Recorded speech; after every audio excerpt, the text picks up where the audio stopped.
Hey folks, we're back. Now I want you to take a close-up look at this. Alright, come on a little closer to the grill. Because now, as you can see, it's been on the grill about 3 hours. Alright, we're starting to get a little smoke ring in there. Not nearly done. Low and slow is generally really what you want to do with Memphis Dry Rub Barbecue. But, with that being said, it's time for a little mop sauce. Now, it's hard to get the mop sauce in when you have these grill racks, so we're going to do the best we can.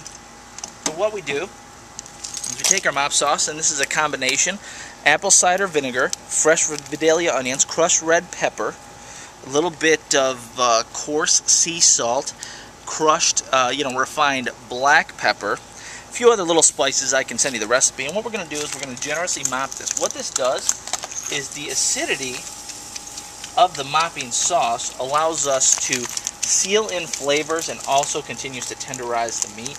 As you can see, the outer skin gets crispy, and when it's crispy, that's good, but it can also dry out, so a little bit of mop sauce really helps. And of course, grill space here is at a premium, so we're going to do the best we can. I've already mopped this about 3-4 times already today. You don't have to go crazy with the mopping, but the mopping is important.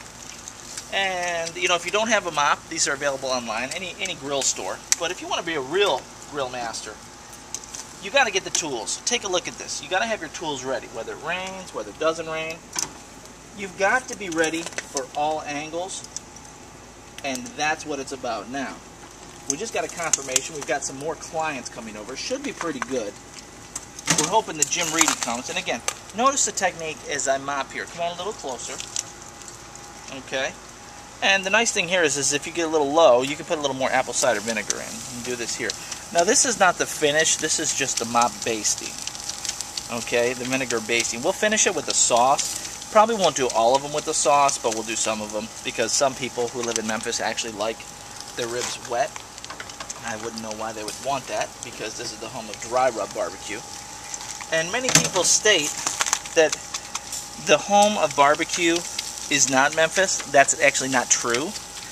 And that's why we have something called Memphis in May. So if you haven't been here to the international #1 premier barbecue festival at Memphis in May, you should come. It's the 3rd week of May. It's incredible. Al Roker comes.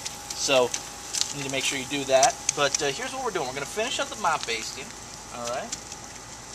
And we're going to get a little more cider vinegar. We'll probably mop this 1 or 2 more times, I should say.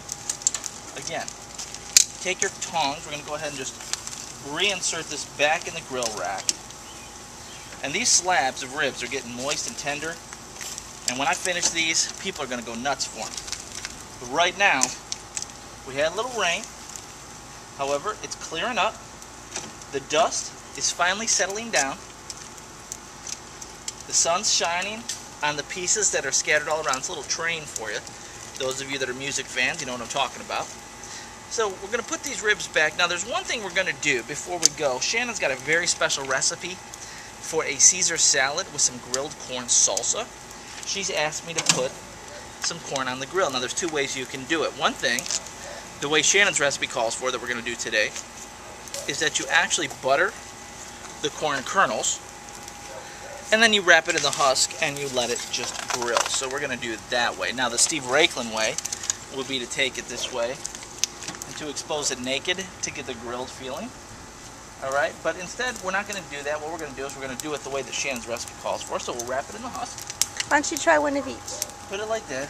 Well, we'll just do it that way, and if we need to move. Now, these wings should not be piled on each other like this, but I had to do it a little bit to get the space at a premium. Plus these aren't done, so they're just really kind of enjoying the benefit of the smoke.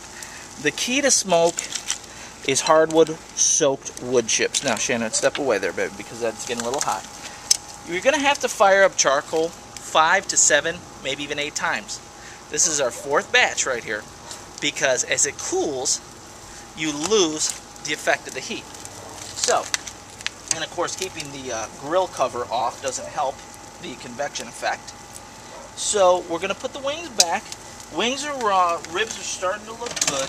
And remember, the key to barbecue is allowing it to smoke and cook over low heat for a long period of time, and then to let it rest, mop, and baste. So the next thing we're going to do, we'll take a look at Shannon making her special corn salsa Caesar salad, and we'll come back. I'll show you how to finish the Memphis barbecue, and we'll go on with the Philly cheese steak.